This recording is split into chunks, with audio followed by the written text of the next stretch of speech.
மாணவ கண்மணிகள் அனைவருக்கும் என்னிய காலை வணக்கங்கள். மாணவ கண்மணிகள் அனைவரும் நலமாக உள்ளீர்களா? மாணவ கண்மணிகள் தங்களுடைய வழிபாட்டினை கூறிவிட்டீர்களா? நன்றி.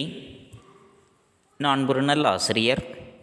நான் உங்களுக்கு தாயாகவும் தந்தையாகவும் இருந்த முறையான கல்வியை அன்புடன் போதிப்பேன். நான் ஒரு நல்ல ஆசிரியர். நான் உங்களுக்கு தாயாகவும் தந்தையாகவும் இருந்த முறையான கல்வியை அன்புடன் போதிப்பேன். நான் ஒரு நல்ல ஆசிரியர். நான் உங்களுக்கு தாயாகவும் தந்தையாகவும் இருந்த முறையான கல்வியை அன்புடன் போதிப்பேன்.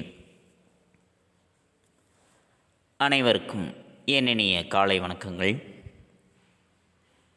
மாணவ கண்மணிகளை, நாம் நேற்று பார்த்த பாடப்பகுதியானது சட்டமேதை அம்பேத்கர் என்ற உரைநடை உலகத்தை பற்றி பார்த்தோம். தன்னலமற்ற தலைவர்கள் பலர் இந்திய விடுதலைக்கு பாடுபட்டனர். அவர்கள் தம்முடைய அயராத தொண்டினால் மக்களினுடைய மனத்தில் நீங்கா இடம் பெற்றனர். இந்திய மக்களுக்கு அரசியல் விடுதலையோடு சமூக விடுதலையும் கிடைக்கும்போதுதான் இந்தியா முழுமையான விடுதலை பெற்ற நாடாக இருக்க முடியும் என்று கருதி உழைத்த தலைவர் ஒருவரை பற்றி நாம் அறிந்து கொள்வோம். விடுதலை பெற்ற இந்தியாவின் முதல் சட்ட அமைச்சராகவும் இந்திய அரசியல் சாசனத்தின் தந்தையாகவும் விளங்கியவர் பீமாராவ் ராம்ஜி அம்பேத்கர். இவர் சமூக சீர்திருத்தவாதியாக மட்டுமல்லாமல் சிறந்த பொருளியல் அறிஞராகவும் அரசியல் தத்துவ மேதையாகவும் பகுத்தறிவு சிந்தனையாளராகவும் விளங்கினார். 1891 ஏப்ரல் திங்கள் 14 ராம்ஜி சக்பால் பீமாபாய் ஆகிய இணையருக்கு 14வது குழந்தையாக பிறந்தார். இவரது ஊர் மகாராஷ்டிர மாநிலத்தில் உள்ள ரத்னகிரி மாவட்டத்தைச் சார்ந்த அம்பவாதை என்பதாகும். அம்பேத்கர் சதாராவில் உள்ள பள்ளியில் தன்னுடைய கல்வியை தொடங்கினார். ஒடுக்கப்பட்ட பிரிவை சார்ந்தவர் என்பதனால் பள்ளி பருவத்திலேயே பல அவமதிப்புகளுக்கு ஆளாக நேரிட்டது. மகாதேவ் அம்பேத்கர் என்ற ஆசிரியர் அவர் மீது அன்பும் அக்கறையும் கொண்டவராக விளங்கினார். இதனால் தன்னுடைய பெயரை பீமாராவ் ராம்ஜி அம்பேத்கர் என்று மாற்றிக்கொண்டார். குடும்பத்தில் மிகவும் வறுமை சூழ்ந்திருந்தாலும் தன்னுடைய கல்வியை விடாமல் தொடர்ந்து பள்ளி படிப்பை முடித்தார். பல பட்டங்களை பெற்றார். பரோடா மன்னரினுடைய உதவியினால் உயர்கல்வி கற்பதற்காக அமெரிக்கா சென்றார். அங்கே 2 முதுகலை பட்டங்களையும் முனைவர் பட்டத்தையும் பெற்றார். அதன் பிறகு பொருளாதார படிப்பிற்காக லண்டன் சென்று அங்கே இருக்கக்கூடிய அனைத்து நூலகங்களிலும் தன்னுடைய பெயரை பதிவு செய்து கொண்டார். நூலகம் திறக்கும்போது முதல் ஆளாக உள்ளே நுழைந்து நூலகம் மூடும் பொழுது கடைசி ஆளாக வெளியேறுவார். தன்னுடைய ஆராய்ச்சி கட்டுரைக்காக 2வது முறை முனைவர் பட்டமும் சட்டப்படிப்பில் பாரிஸ்டர் பட்டமும் பெற்று தாயகம் திரும்பினார். இந்தியாவில் நடைபெற்று கொண்டிருந்த ஆங்கிலேய ஆட்சிக்கு எதிரான போராட்டங்களில் தம்மை ஈடுபடுத்தி கொண்டார். ஒடுக்கப்பட்ட மக்களுக்கு அதிகாரம் கிடைக்க போராட வேண்டும் என்றும் அவர் முடிவு செய்தார். ஒடுக்கப்பட்டோருக்கு தனி வாக்குரிமையும் விகிதாச்சார பிரதிநிதித்துவம் வழங்கப்பட வேண்டும் என்று 2வது வட்டமேசை மாநாட்டில் அம்பேத்கர் வலியுறுத்தினார். இரட்டை வாக்குரிமையானது வழங்கப்பட்டது. ஆனால் இதனை ஏற்க மறுத்த காந்தியடிகள் உண்ணாவிரதம் மேற்கொண்டார். அதன் விளைவாக அம்பேத்கருக்கும் காந்தியடிகளுக்கும் இடையே ஒரு ஒப்பந்தமானது ஏற்படுத்தப்பட்டது. சுதந்திர தொழிலாளர் கட்சியை தொடங்கி தேர்தலில் போட்டியிட்டார் அம்பேத்கர். அவர் வெற்றி பெற்றதோடு அவருடைய கட்சி வேட்பாளர்கள் 15 பேரையும் வெற்றி பெற்றார்கள். 1947 ஆகஸ்ட் திங்கள் 15 இந்திய விடுதலை பெற்றது. ஜவஹர்லால் நேரு தலைமையில் அமைந்த அரசியல் அமைப்பில் அம்பேத்கர் சட்ட அமைச்சராகவும் இந்திய அரசியல் சாசன சபையின் தலைவராகவும் பொறுப்பேற்று கொண்டார். அரசியல் அமைப்பை உருவாக்குவதற்கு அம்பேத்கரினுடைய தலைமையில் அவர் உட்பட 7 பேர் கொண்ட அரசியலமைப்பு சட்ட வரைவுக்குழு உருவாக்கப்பட்டது. அக்குழுவானது தன்னுடைய அறிக்கையை 1948 பிப்ரவரி 21 ஒப்படைத்தது. பல்வேறு நாடுகளினுடைய சட்டங்களையும் ஆராய்ந்து இந்திய நாட்டிற்கான சட்டம் இயற்றப்பட்டு இருக்கின்றது. இது ஒரு மிகச்சிறந்த ஆவணம் என்று வரலாற்று ஆசிரியர்களால் போற்றப்படுகின்றது. ஒடுக்கப்பட்ட மக்களுக்காக தன்னுடைய வாழ்நாள் முழுவதும் அயராது உழைத்த அம்பேத்கர் அவர்கள் 1956 டிசம்பர் 6 இயற்கை எய்தினார். அவருடைய மறைவிற்கு பிறகு இந்தியாவினுடைய மிக உயர்ந்த விருதான பாரத ரத்னா விருது 1990 அவருக்கு வழங்கப்பட்டது. இவற்றை பற்றித்தான் நாம் நேற்றைய பாடப்பகுதியில் கண்டறிந்தோம். மாணவ கண்மணிகளுக்கு நன்கு புரிந்திருக்கும் என எண்ணுகின்றேன். இன்று நாம் காண்பது பால்மனம் என்ற விரிவானத்தை பற்றி இன்றைய பாடப்பகுதியில் நாம் காண இருக்கின்றோம். பாடப்பகுதிக்குள் செல்வோமா மாணவர்களே? தங்களுடைய பாடப்புத்தகத்தில் பக்கம் எண் 203 எடுத்துக்கொள்ளுங்கள். எடுத்துக்கொண்டீர்களா? நன்றி. வெண்ணிலா. பால்மனம் என்ற இக்கதையானது வெண்ணிலா அவர்கள் தொகுத்த மீதமிருக்கும் சொற்கள் என்ற நூலிலிருந்து எடுத்தாளப்பட்டு இருக்கின்றது. இக்கதையினை எழுதியவர் கோமகள் என்பவர். அவருடைய இயற்பெயர் ராஜலட்சுமி. சிறுகதைகள், புதினங்கள், குறும்புதினங்கள், வானொலி, தொலைக்காட்சி நாடகங்கள் முதலியவற்றை எழுதியிருக்கின்றார் இவர். அவருடைய அன்னை பூமி என்ற புதினமானது தமிழ்நாடு அரசினுடைய விருதினை பெற்றிருக்கின்றது. தஞ்சை தமிழ் பல்கலைக்கழகத்தின் தமிழன்னை விருதினையும் பெற்றிருக்கின்றார். உயிரமுதாய், நிலாக்கால நட்சத்திரங்கள், அன்பின் சிதறல் உள்ளிட்ட பல நூல்களை இவர் இயற்றியிருக்கின்றார். அவருடைய கதைதான் மீதமிருக்கும் சொற்கள் என்பது. அந்த கதையானது வெண்ணிலா அவர்கள் தொகுத்திருக்கக்கூடியது. அதில் இடம்பெற்றிருக்கக்கூடிய பால்மனம் என்ற கதையை பற்றித்தான் நாம் இன்று காண இருக்கின்றோம். தங்களுடைய பாடப்புத்தகத்தில் பக்கம் எண் 203 எடுத்துக்கொள்ளுங்கள். எடுத்துக்கொண்டீர்களா? நன்றி. பால்மனம். பால்மனம், பாலினுடைய நிறம் வெண்மை, வெள்ளை மனம் படைத்தவர்கள். குழந்தை மனம் எல்லா உயிர்களையும் சமமாக கருதுவது, பிற துன்பம் கண்டு இறங்குவது, அதனை நீக்க முயல்வது. குழந்தையினுடைய மனமானது எல்லா உயிர்களையுமே சமமாகத்தான் கருதும் குழந்தைகளானவர்கள். அனைத்து உயிர்களையுமே, ஒரு புழு பூச்சியாக இருந்தாலும் சரி, அல்லது ஆடு மாடுகளாக இருந்தாலும் சரி, பறவைகளாக இருந்தாலும் சரி, அனைத்தையுமே சமமாக கருதக்கூடியது தான் குழந்தை மனம் என்பது. மற்றவர்களுக்கு ஏற்பட்டு இருக்கக்கூடிய, பிற உயிரினங்களுக்கு ஏற்பட்டு இருக்கக்கூடிய துன்பத்தை கண்டு இரக்கம் கொள்ளும். அந்த துன்பத்தை நீக்குவதற்கான முயற்சிகளிலும் தன்னை ஈடுபடுத்தி கொள்ளும். குழந்தைகளினுடைய வளர்ச்சியில் பெற்றோர்கள் மிக முக்கிய பங்கு வகிக்கின்றார்கள். சமூகம் பெற்றோர்களின் தாக்கத்தால் குழந்தைகளின் மன இயல்புகளில் ஏற்படும் மாற்றத்தை விளக்கும் கதை ஒன்றை அறிவோம். சமூகம் பெற்றோர்களினுடைய தாக்கத்தினால் குழந்தைகளினுடைய மன இயல்புகளில் எத்தகைய மாற்றங்களானது ஏற்படுகின்றது என்பதை விளக்கக்கூடிய கதைதான் பால்மனம் என்பது. படைப்பின் நேர்த்தி வெகு விசித்திரமானது. அதில் மனிதனின் ஆரம்பகட்டமான குழந்தை பிராயம்தான் எத்தனை அழகு! கடவுளினுடைய படைப்பு, ஒவ்வொரு உயிரினத்தையும் அவர் படைக்கும் பொழுது அவருடைய படைப்பு என்பதே மிகவும் விசித்திரமானதாக இருக்கும். அதிலும் மனிதர்களினுடைய ஆரம்பகட்டமாக இருக்கக்கூடிய குழந்தை பிராயம், குழந்தை வயது என்பது எவ்வளவு ஒரு அழகான ஒரு பருவம்! நாம் எல்லாம் அந்த குழந்தை பருவத்தை கடந்துதான் வந்திருப்போம். அப்போ நாம் செய்திருக்கக்கூடிய சேட்டைகள், அந்த சின்ன சின்ன குறும்புகள், நம்முடைய அந்த மழலை மொழி, இவை அனைத்துமே நம்முடைய பெற்றோர்கள் பார்க்க அவர்களுக்கு ஒரு பிரமிப்பாகவும் ஒரு பூரிப்பாகவும் இருக்கும்.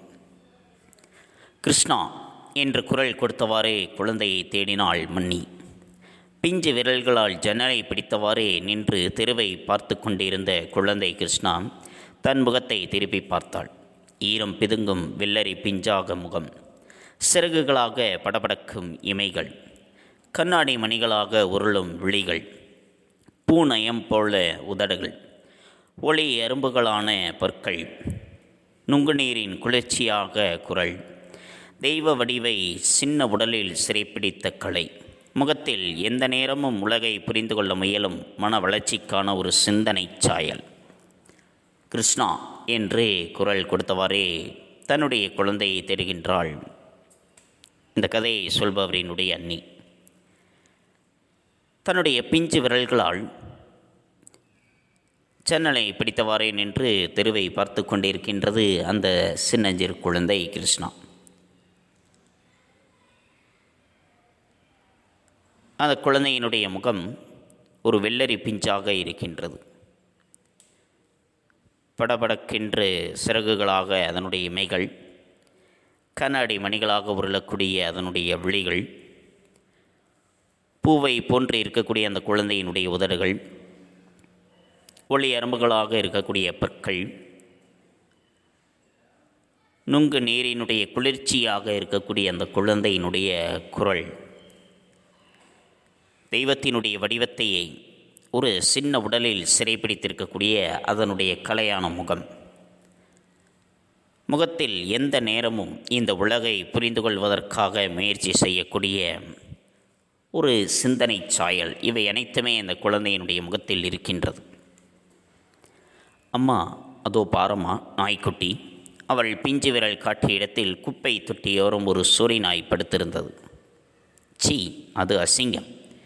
நம்ம நாய்க்குட்டி டாமியை பார், அழகாக சுத்தமாக. இந்த குழந்தை சொல்கின்றது, அம்மா அம்மா அங்கே பாரம்மா ஒரு நாய்க்குட்டி இருக்கின்றது அப்படின்னு அந்த குழந்தை தன்னுடைய பிஞ்சு விரலை நீட்டி காட்டுகின்றது. அங்கே பார்த்தால் குப்பை தொட்டியோரமாக ஒரு தெருநாயானது படுத்திருக்கின்றது. உடனே அம்மா சொல்கிறேன், சீ அது அசிங்கம், எவ்வளோ அசிங்கமாக இருக்கின்றது பார். நம்ம நாய்க்குட்டி டாமியை பார், எவ்வளோ அழகாக இருக்குது, சுத்தமாக இருக்கின்றது அப்படின்னு சொல்கின்றது அவருடைய அம்மா. அம்மா, அந்த நாய்க்கும் சோப்பு போட்டு குளிப்பாட்டினா என்னம்மா? அது தெருநாய், அதை தொடப்படாது. குழந்தை கேட்கின்றது, அம்மா அம்மா அந்த நாய்க்கும் நாம் சோப்பு போட்டு குளிப்பாட்டினா என்னம்மா? அது சுத்தமாக இருக்குமில்ல, அழகாக இருக்குமில்ல அப்படின்னு அந்த குழந்தை கேட்கின்றது. உடனே அம்மா சொல்கின்றார், இல்லை இல்லை அது தெருநாய், அதையெல்லாம் நம்ம தொடக்கூடாது அப்படிங்கிறார். ஏன் தொடப்படாது? நம்ம நாயை மட்டும் தொடலாமா? அப்பா திட்டுவாங்க என்று முத்தாய்ப்பை வைக்க முயன்றாள் மன்னி. குழந்தையா விடுவாள்? அப்பா திட்டாட்ட தொடலாமா அம்மா என்று தன் கேள்வியை தொடர்ந்ததும் நான் அடக்க முடியாமல் சிரித்து விட்டேன். ஏன் அதை தொடக்கூடாது? நம்ம நாயை மட்டும் தொடலாமா அப்படின்னு குழந்தை கேட்கின்றது. உடனே என்ன சொல்வது? சரி, அப்பா திட்டுவாங்க அப்படின்னு அவருடைய அம்மா அதனை முடிக்க நினைக்கின்றார். ஆனால் குழந்தை விடுமா? அதுக்கடுத்து கேள்வி கேட்கும். அப்பா திட்டலை அப்படின்னா நாம் தொடலாமா அம்மா அப்படின்னு அந்த குழந்தை தன்னுடைய கேள்வியை தொடர்ந்து கேட்கின்றது. இதையெல்லாம் பார்த்து கொண்டிருந்த இவர் அடக்க முடியாமல் சிரித்து விட்டார். மன்னி என்னிடம் குறைபட்டு கொண்டாள். பாரேன் ராமு, இவள் கேள்விக்கு பதில் சொல்லவே ஒரு தனியால் போட வேண்டியது தான். நீ படி. இவள் இப்படி பேசினால் நீ படிக்கிறது எங்கே? மாமா கிருஷ்ணா உள்ளே போகலாம், சித்தப்பா படிக்கட்டும். அவருடைய அண்ணி இவரிடம் குறைபட்டு கொள்கின்றான். பாரே ராமு, இவ இப்படி கேள்வி கேட்டுக்கிட்டே இருக்கிறா, இவளுடைய கேள்விக்கு பதில் சொல்கிறக்கே தனியாக ஒரு ஆளை போடணும் போட்டிருக்குது. சரி நீ படி. இவ இப்படி பேசிகிட்டு இருந்தால் நீ எங்கே போய் படிக்க போகிற? வா கிருஷ்ணா, நம்ம உள்ளே போகலாம், சித்தப்பா படிக்கட்டும் அப்படின்னு சொல்லிக்கொண்டு தன்னுடைய குழந்தையை அழைத்து கொண்டு உள்ளே செல்கின்றார் அவருடைய அண்ணி. எனக்கு படிக்க ஓடவில்லை. குழந்தைக்கு தெருநாயும் வீட்டு நாயும் வேறில்லை என்ற சமரச நோக்கா, அல்லது இத்தகைய சந்தேகங்களின் மூலம் உலகை அறிய முயலும் ஆவலாம்? குழந்தைக்கு தெருநாயும் வீட்டு நாயும் வேறில்லை, இரண்டுமே ஒன்றுதான். என்ன அது வீட்டில் வைத்து வளர்க்கின்றோம், அது தெருவில் இருக்கின்றது. அப்படிங்கிற அந்த சமரச மனப்பான்மையா, அல்லது அத்தகைய சந்தேகங்களின் மூலமாக தனக்கு ஏற்படுகின்ற தன்னுடைய சந்தேகங்களின் மூலமாக இந்த உலகத்தையே தான் அறிந்து கொள்ள வேண்டும் என்று முயற்சி செய்யக்கூடிய அந்த குழந்தையினுடைய ஆர்வமா? காலையில் அதே போலதான் கீரை கொண்டு வருகின்ற பாட்டியை பார்த்தவுடனே கிருஷ்ணா மிக உற்சாகமாக அந்த பாட்டியை பார்த்து வேகமாக ஓடி வருகின்றாள். கிருஷ்ணா, கிழவியை போய் தொடாதே, உடம்பு சரியில்லாதவள் என்று மன்னி கூவினாள். அவள் குரலில் இருந்த கண்டிப்பால் திகைப்படைந்த குழந்தை என்னை பார்த்தாள். அப்பாவுக்கு உடம்பு சரியில்லாதப்போ நீ தொடலியா சித்தப்பா? அவருடைய அண்ணி சொல்கின்றார், அந்த குழந்தையினுடைய அம்மா, கிருஷ்ணா அந்த பாட்டியை போய் தொடாதே, அவங்க உடம்பு சரியில்லாதவங்க, அவங்கள தொடக்கூடாது அப்படின்னு அவருடைய அம்மா சொன்ன உடனேயே அந்த குரலிலிருந்த கண்டிப்பினால் திகைப்படைந்த ஒருவித பயமடைந்த அந்த குழந்தை இவரை பார்த்து கேட்கின்றது, அப்பாவுக்கு உடம்பு சரியில்லாதப்போ நீ போய் அப்பாவை தொட்டையா தொடலியா சித்தப்பா அப்படின்னு கேட்கின்றது. நான் கிருஷ்ணாவை தூக்கி கொண்டேன். சமத்தா அம்மா சொன்னபடி கேட்டால் சாயந்தரம் காந்தி மண்டபம் அழைச்சிட்டு போவேன். நிஜமாவா சித்தப்பா? ஆமாம். உடனே இவர் அந்த குழந்தையை தூக்கி கொண்டு, நீ சமத்தா அம்மா என்ன சொல்கிறாங்களோ அம்மா சொன்னபடி நீ கேட்டு நடந்தீன்னா சாயந்தரம் உன்னைய காந்தி மண்டபத்துக்கு நான் கூட்டிகிட்டு போவேன் அப்படின்னு சொல்கின்றார். நிஜமாவா சித்தப்பா அப்படின்னு அந்த குழந்தை கேட்கின்றது. ஆமாம். சொன்னபடியே அன்று மாலை கிருஷ்ணாவை காந்தி மண்டபத்துக்கு அழைத்து சென்று விட்டு திரும்பிக் கொண்டிருந்தேன். கைவண்டியை நிறைந்த பாரத்துடன் நெம்பி இழுத்தவாறே சென்று கொண்டிருந்தார் ஒருவர். சொன்னபடியே அன்று மாலை குழந்தையை அழைத்து கொண்டே காந்தி மண்டபம் சென்று சுற்றி பார்த்துவிட்டு திரும்பி வீட்டிற்கு வந்து கொண்டே இருக்கின்றார்கள். அப்பொழுது ஒரு கைவண்டிக்காரர், தள்ளுவண்டிக்காரர் வண்டி நிறைய பாரத்தோடு மிகவும் சிரமப்பட்டு இழுத்தவாறே சென்று கொண்டே இருக்கின்றார். சித்தப்பா பாவம், அவர் காலிலே செருப்பே போடலை சித்தப்பா, கல் குத்துமே, வெயில் சுடுமே, என்னோடய செருப்பு அவருக்கு சின்னது, உன் செருப்பை கொடுத்துட்டு சித்தப்பா, நீ தான் பூட்ஸ் வச்சிருக்கிறியே. அந்த குழந்தை கேட்கின்றது, சித்தப்பா சித்தப்பா அவர் ரொம்ப பாவம் இல்லை, காலில் செருப்பு கூட போடல சித்தப்பா, சாலையில் நடந்து போகிறாரு, கல் குத்தும், வெயில் வேறு அடிக்குது, வெயில் சுடுமே, என்னோடய செருப்பு கொடுக்கலான்னு பார்த்தா அது ரொம்ப சின்னது, நீ உங்களோட செருப்பு கொடுத்துரு, நீ தான் பூட்ஸ் வச்சிருக்கிறீங்களோ, அதனால் உங்களோட செருப்பு கழட்டி கொடுத்துரு அப்படின்னு அந்த குழந்தையை கேட்கின்றது. குழந்தையின் குரலில் இருந்த உருக்கத்தையும் துன்பம் கண்டு பொறாத மனத்தையும் கண்டு நான் நிகழ்ந்து போனேன். அவளை அப்படியே வாரி அணைத்து கொண்டேன். குழந்தையா பேசுகிறாள். பிறருடைய துன்பத்தை கண்டு உருகுகின்ற மனமும் அவருடைய துன்பத்தை கண்டு மனம் பொறுக்காது இருக்கக்கூடிய அந்த குழந்தையை கண்டு இவர் நிகழ்ந்து போகின்றார். அந்த குழந்தையை அப்படியே வாரி அணைத்து கொள்கின்றார். குழந்தையா பேசுவது?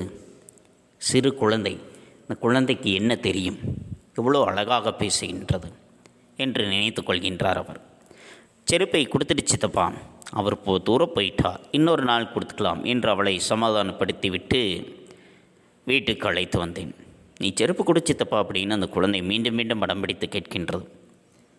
அவர் ரொம்ப தூரம் போயிட்டார் குட்டி, இன்னொரு நாள் கொடுத்துக்கலாம் அப்படின்னு அந்த குழந்தையை சமாதானம் செய்துவிட்டு வீட்டிற்கு அழைத்து வருகின்றார். கோடை மழை கொட்டி கொண்டிருந்தது. தெருவெல்லாம் ஈர நசநசப்பு, மரங்களும் செடிகளும் மண்ணும் குளிர்ந்து கிடந்தன. இரவின் அமைதியை மழையும் சில் வண்டுகளின் ரீங்காரமும் தவளைகளின் சத்தமும் அவ்வப்போது கலைத்த வண்ணம் இருந்தன. கோடை மழையானது பெய்து கொண்டிருக்கின்றது. அந்த தெரு முழுவதுமே ஈரமாக நசநசத்து இருக்கின்றது. அங்கே இருக்கக்கூடிய மரங்கள், செடி கொடிகள், மண் இவை அனைத்துமே குளிர்ச்சி அடைந்து இருக்கின்றது. இரவினுடைய அமைதியை அவ்வப்பொழுது பெய்கின்ற மழையும், வண்டுகளினுடைய ரீங்கார ஒளியும், தவளைகளினுடைய சத்தமும் அவ்வப்போது அதனை கலைத்தபடியே இருக்கின்றது. தெருவை ஒட்டிய வராந்தாவில் மழையின் குளிர் நடுக்கத்தை குரலில் பிரதிபலித்தவாறு 2 சிறு ஆட்டுக்குட்டிகள் நின்றிருந்தன. பொழுது விடிந்தது. அந்த தெருவை ஒட்டியே இருக்கக்கூடிய வராந்தாவில் மழையினுடைய குளிர் நடுக்கத்தை தாங்க முடியாமல் நடுநடுங்கியபடியே 2 ஆட்டுக்குட்டிகள் நின்று கொண்டிருக்கின்றது.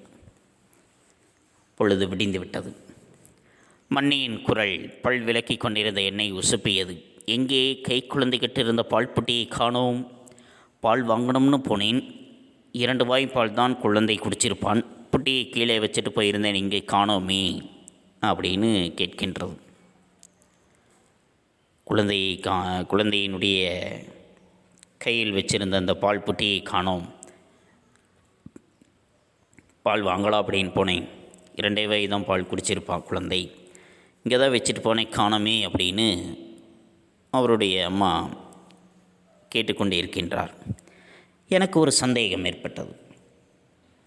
தெருக்கது வரகே ஓசையிடாது எட்டி பார்த்தேன். என் ஊகம் பொய்யாகவில்லை. என்ன விந்தை! உணர்ச்சியை கூறு போட்டுக்கொள்ள அண்ணாவையும் மன்னியையும் ஓசையிடாது வரவழைத்து விட்டு காமிராவையும் எடுத்து வந்தேன். இவருக்கு ஒரு சந்தேகம், ஒருவேளை இப்படி இருக்குமோ அப்படின்னு ஒரு சந்தேகம் ஏற்பட்டது. தெருவினுடைய கதவருகே நின்று சத்தமில்லாமல் எட்டி பார்க்கின்றார், என்ன நடக்கின்றது அப்படின்னு. அவருடைய யூகம் பொய்யாகவில்லை. என்ன ஒரு விந்தையாக இருக்கின்றது, வியப்பாக இருக்கின்றது.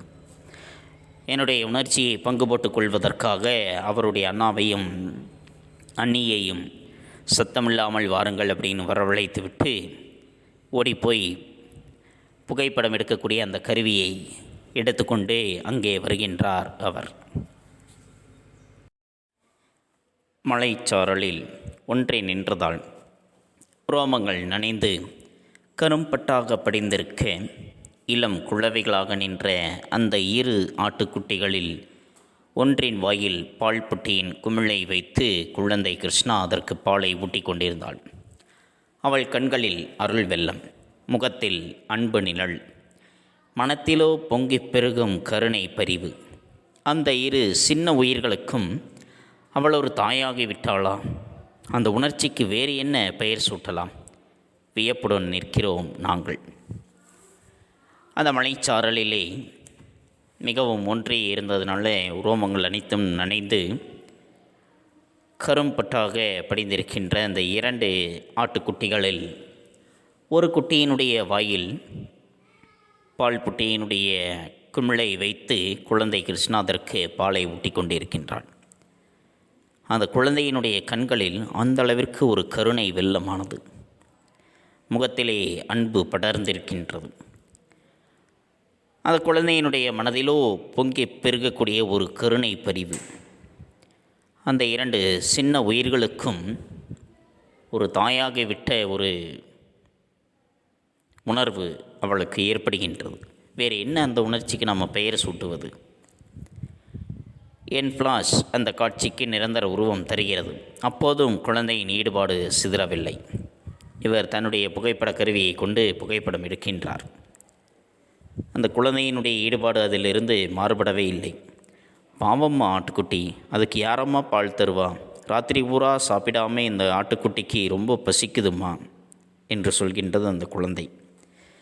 நீதான் இருக்கேடி என்று கிருஷ்ணாவை ஆற தழுவிக்கொண்டே மன்னி அவள் கன்னங்களில் மாறி மாறி முத்தமழை பொழிந்தாள்.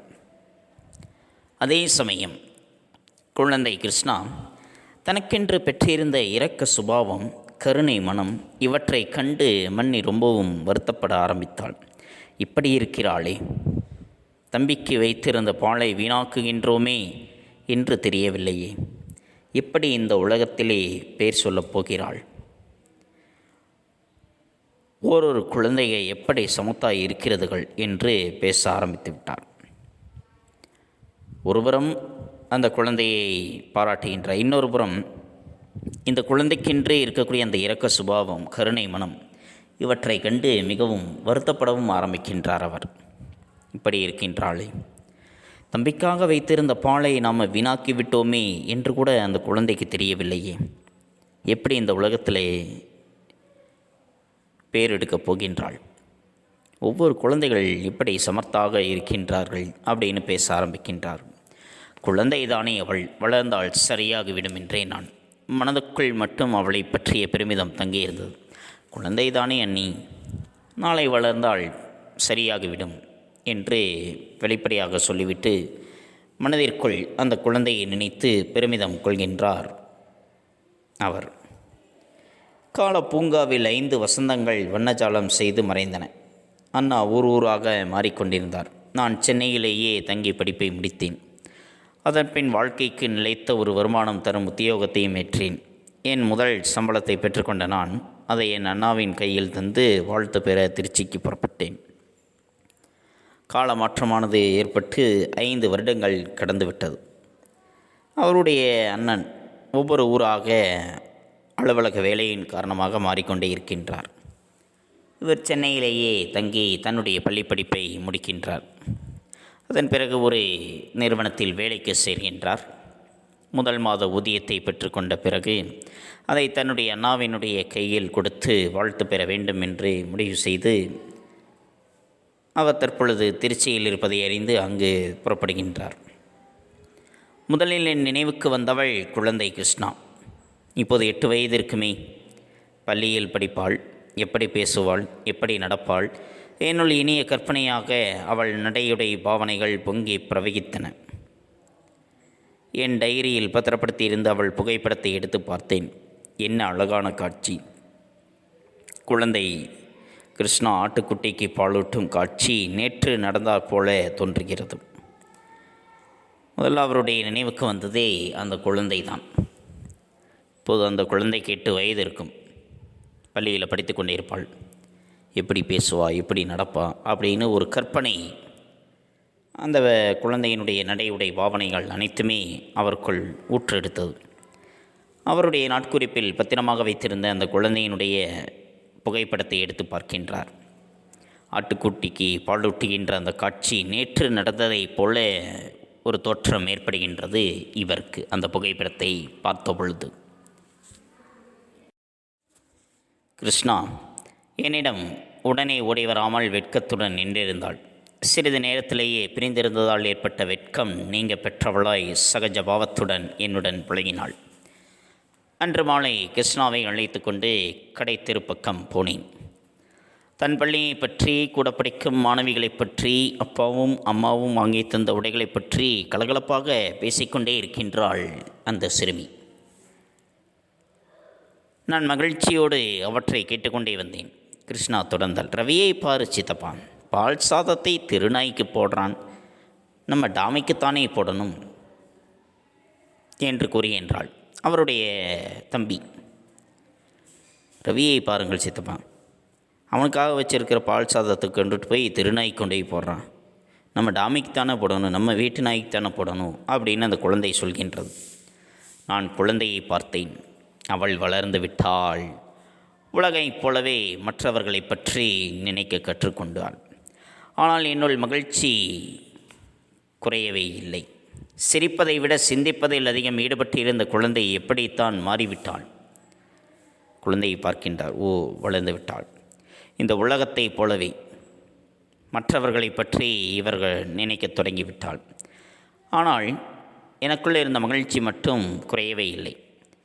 ஏனென்றால் சிரிப்பதை விட சிந்திப்பதில் அதிக ஈடுபாடு கொண்டிருந்த அந்த குழந்தை எப்படி இப்படித்தான் மாறிவிட்டாளே அப்படின்னு நினைக்கின்றார். தெருவில் கிருஷ்ணாவின் அட்டகாச சிரிப்பொலி கேட்கிறது. என்னவென்று எட்டி பார்த்தேன். எனக்கு அதிர்ச்சி. கல்லடிபட்ட ஆட்டுக்குட்டி மே மே என்று வேதனை முனகளோடு நொண்டியவாறே தத்தி தத்தி ஓடிக்கொண்டிருந்தது. அதை பார்த்து கைகொட்டி நகைக்கிறாள் கிருஷ்ணா. திடீரென்று அந்த குழந்தையினுடைய சிரிப்பொலி கேட்கின்றது. என்ன என்று பார்ப்பதற்காக போய் பார்க்கின்றார். பார்த்த பொழுது இவருக்கு பேரதிர்ச்சியானது காத்திருக்கின்றது. என்ன என்றால், கல்லடிபட்டு இருக்கக்கூடிய ஒரு ஆட்டுக்குட்டி அங்கே தன்னுடைய வழியை பொறுத்து கொள்ள முடியாமல் கத்தி கொண்டிருக்கின்றது. தத்தி தத்தி ஓடிக்கொண்டிருக்கின்றது நொண்டியவாறே. அதனை பார்த்து சிரிக்கின்றாள் அந்த குழந்தை. கிருஷ்ணா, இப்படித்தான் நாட்டுக்குட்டியை கல்லால் அடிக்கிறதாம், நொண்டுகிறது பார் முட்டாள், இங்கே வா. சின்ன குழந்தையில் இரக்கத்துடன் நடப்பாய், வளர வளர எல்லாம் போய்விட்டதா, உள்ளே போ இயல்புக்கு மாறான சூழ்நிலையில் அகப்பட்டு கொண்டார் போல் அவள் முகம் வாடியது. உடனே போய் கூப்பிடுகின்றார். கிருஷ்ணா, இப்படி தான் ஆட்டுக்குட்டியை கல்லால் அடிக்கிறதான், இப்படி நொண்டிட்டு போதுவார், இப்படித்தான் செய்விய நீ? சின்ன குழந்தையில் எப்படி இரக்கத்தோடு இருப்பாய் நீ? வளர வளர உன்னுடைய இரக்க குணமெல்லாம் போய்விட்டதான், போவில்லை என்று திட்டுகின்றார் அவர். வாசலில் வேலை செய்யும் கூலியால் குடிக்க தண்ணீர் கேட்கிறார். அவரை போ போ என்று விரட்டுகின்றாள் கிருஷ்ணா. எப்பவும் இங்கே தான் வந்து கேட்பேன், போ, நான் தரமாட்டேன் அப்படின்னு சொல்கின்றாள். நான் கண்டிப்பதற்காக, அவருடைய சித்தப்பா கண்டிப்பதற்காக குரல் எடுப்பதற்கு முன்னால் அவருடைய அன்னையினுடைய குரல் கேட்கிறது. நேற்றுக்கு வந்தவர் தானே, தினமும் ஒரு ஆள் தண்ணி கொடுக்க நிற்க வேண்டியது தான், வேறு வேலை இல்லை அப்படின்னு அவரும் அந்த கிருஷ்ணாவுக்கு ஆதரவாக பேசுகின்றார். நான் விரட்டிட்டேன்மா, அதுதான் சரி, சமர்த்து, உள்ளே வா என்று அவருடைய அம்மா அவரை அழைக்க உள்ளே செல்கின்றாள் கிருஷ்ணா. குழந்தை தெய்வீக மனம் படைத்திருந்தபோது சலித்த தாயார் சாதாரண உணர்வை ஏந்தியதும் புகழ்கிறாள். மலையருவி இமயப்போர்வையிலிருந்து விடுபட்டு பூமி தூசியில் கலந்து விட்டதற்கு இத்தனை மகிழ்வாம். குழந்தையாக இருந்த பொழுது தெய்வீக மனம் படைத்திருந்தது. பிற உயிர்களைக் கண்டு இரக்கம் பட்டது. அப்பொழுதெல்லாம் சலித்து கொண்டிருந்த தாய் சாதாரண மனிதர்கள் பெறுகின்ற அந்த உணர்வை பெற்ற உடனே எப்படி புகழ்கின்றாளே! மலையிலிருந்து விழுகின்ற அந்த அருவி இமயத்தினுடைய போர்வையிலிருந்து விடுபட்டு இந்த பூமி என்ற தூசியில் கலந்து விட்டதற்கு இத்தனை மகிழ்வாது? இப்போதான் சமர்த்தாமே. எந்த மாதிரி நாம் பழக்குகின்றோமோ அந்த மாதிரி பண்புதான் நம்மிடம் வளரும்.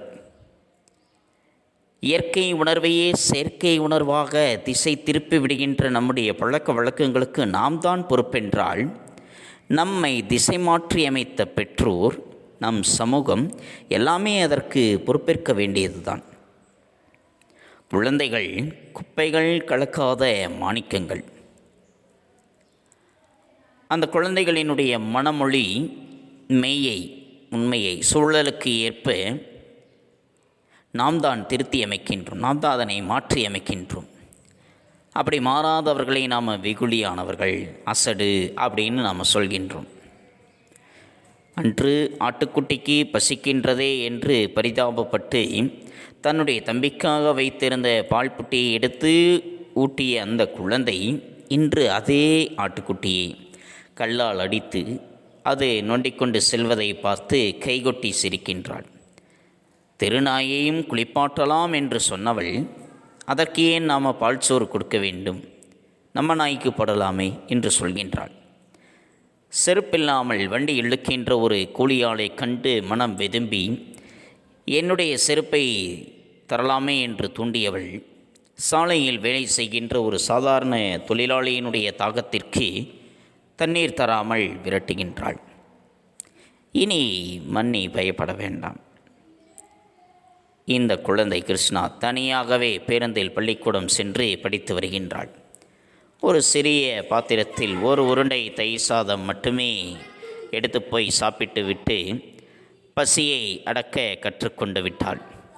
இயந்திரமாக நாம் நிர்ணயித்த அந்த சட்ட திட்டங்களுக்குள் எந்த விதமான எதிர்ப்பும் இல்லாமல் அதற்குள் மூழ்கி கலந்து பழகி பசுவாக மாறிவிட்டாள் அந்த குழந்தை. நீ பார்த்த கிருஷ்ணா ரொம்ப வளர்ந்திடலை, கெட்டிக்காரியாகிவிட்டாள் அப்படின்னு அண்ணன் பெருமைப்படுகின்றார். அன்பே வடிவானவளாக, கருணையே வடிவானவளாக இருந்தவள் இன்று வெறும் லோகாய சேற்றில் முளைத்த வெறும் பூண்டாக மாறிவிட்டாளே, அதை வளர்ச்சி என்று நாம் எப்படி ஏற்றுக்கொள்வது? நான் என்னுடைய கிருஷ்ணாவை, எனக்கு பிடித்த உணர்வுகளை ஏந்தி நின்ற குழந்தையை நான் காணப்போகின்றேன் என்று நினைத்து வந்தேன். ஆனால் அவளை காண முடியாத ஏமாற்றத்தோடு நான் இப்பொழுது திரும்பி போகின்றேன். அப்படிப்பட்டவளை இனிமேல் காணவே முடியாது என்ற உண்மை என் கண்டத்துள் ஒரு இரகசிய வேதனையாக முட்டிக்கொண்டிருக்கின்றது. கடவுளினுடைய பிரதிநிதியாகத்தான் ஒவ்வொரு குழந்தையும் இந்த பூமியில் பிறக்கின்றது. ஆனால் மனிதனினுடைய பிரதிநிதியாக அது இந்த உலகை விட்டு நீங்கிச் செல்கின்றது. மாணவ கண்மணிகளே, அடுத்து நாம் காண்பது வீட்டுப்பாடம். இந்திய அரசியலமைப்பு சட்டம் உருவாக அம்பேத்கர் ஆற்றிய பணிகள் யாவை? 1947 ஆகஸ்ட் 29 அரசியல் நிர்ணய மன்றம் ஒரு தீர்மானம் நிறைவேற்றியது. அதன்படி இந்திய அரசியலமைப்பு சட்டத்தை எழுத அம்பேத்கர் தலைமையில் அவர் உட்பட 7 பேர் கொண்ட அரசியலமைப்பு சட்ட வரைவுக்குழு உருவாக்கப்பட்டது. இக்குழுவில் கோபால்சாமி, அல்லாடி கிருஷ்ணமூர்த்தி, KM முன்ஷி, சையது முகமது சாதுல்லா, மாதவராவ், TP கைதான் ஆகியோர் உறுப்பினர்களாய் இடம்பெற்றனர். இக்குழு தனது அறிக்கையை 1948 பிப்ரவரி 21 ஒப்படைத்தது. அம்பேத்கர் தலைமையிலான சட்ட வரைவுக்குழு அப்போது மக்களாட்சி நடைபெற்ற நாடுகள் பலவற்றிலிருந்து இந்திய நடைமுறைக்கு பொருந்தும் சட்டக்கூறுகளை இந்திய அரசியலமைப்பு வரைவில் சேர்த்தது. அம்பேத்கரால் உருவாக்கப்பட்ட இந்த அரசியலமைப்பு சட்டம் போற்றப்படுகிறது. 2வது வினா, அம்பேத்கரின் முதல் தேர்தல் வெற்றி குறித்து எழுதுக. 1935 மாநில சுயாட்சி வழங்குவதற்கான இந்திய அரசாங்க சட்டம் நிறைவேற்றப்பட்டது. அதன்படி பொது தேர்தல் நடைபெறும் என்று அறிவிக்கப்பட்டது. ஏழை விவசாயிகள், தொழிலாளர்கள் ஆகியோரின் நலனை பாதுகாக்க தேர்தலில் போட்டியிட அம்பேத்கர் விரும்பினார். அவர் சுதந்திர தொழிலாளர் கட்சியை தொடங்கி தேர்தலில் போட்டியிட்டார். அம்பேத்கர் வெற்றி பெற்றதோடு அவரின் கட்சி வேட்பாளர்கள் 15 பேரும் வெற்றி பெற்றனர். இந்த 2 வினாக்கள் தான் வீட்டுப்பாடம். இந்த 2 வினாக்களுக்குரிய விடைகளை பற்றி தங்களுடைய தேர்வு ஏட்டில் எழுதி கொள்ளுங்கள். தெளிவுற படியுங்கள், தெளிவுற எழுதுங்கள். தங்களுடைய படித்தல் பயிற்சியையும் தங்களுடைய கையெழுத்து பயிற்சியையும் சற்று மேம்படுத்திக் கொள்ளுங்கள். நன்றி. மாணவ கண்மணிகளை, இதுகாரும் நாம் கண்டறிந்தது பால்மனம் என்ற விரிவானத்தை பற்றி பார்த்தோம். குழந்தை மனம் எல்லா உயிர்களையும் சமமாக கருதக்கூடியது. பிற துன்பம் கண்டு இறங்குவது, அதனை நீக்க முயற்சி செய்வது. குழந்தையின் வளர்ச்சியில் பெற்றோர்கள் முக்கிய பங்கு வகிக்கின்றார்கள். சமூகம் பெற்றோர்களின் தாக்கத்தால் குழந்தைகளின் மன இயல்புகளில் ஏற்படும் மாற்றத்தை விளக்கக்கூடிய கதைதான் பால்மனம்.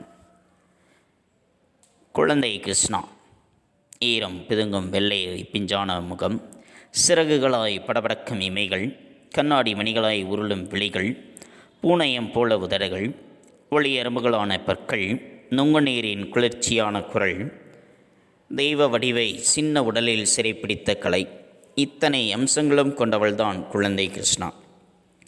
அவள் எந்த நேரமும் உலகை புரிந்து கொள்ள முயலும் மன வளர்ச்சிக்கான ஒரு சிந்தனை சாயலோடு திகழ்ந்தாள். குழந்தை கிருஷ்ணா தெருவோரம் படுத்திருந்த தெருநாய் மீது பரிவு காட்டினாள். அதனை தொட்டு குளிப்பாட்ட நினைத்தாள். தெருநாயும் வீட்டு நாயும் வேறல்ல என்ற சமரச நோக்கம் அவளிடம் இருந்தது. கீரை கொண்டு வரும் பாட்டியிடம் உற்சாகமாய் ஓடிச் சென்று அவளை தொட நினைக்கிறாள். ஆனால் அவள் தாய் தடுத்து அவளை தூக்கிக் கொள்கிறாள்.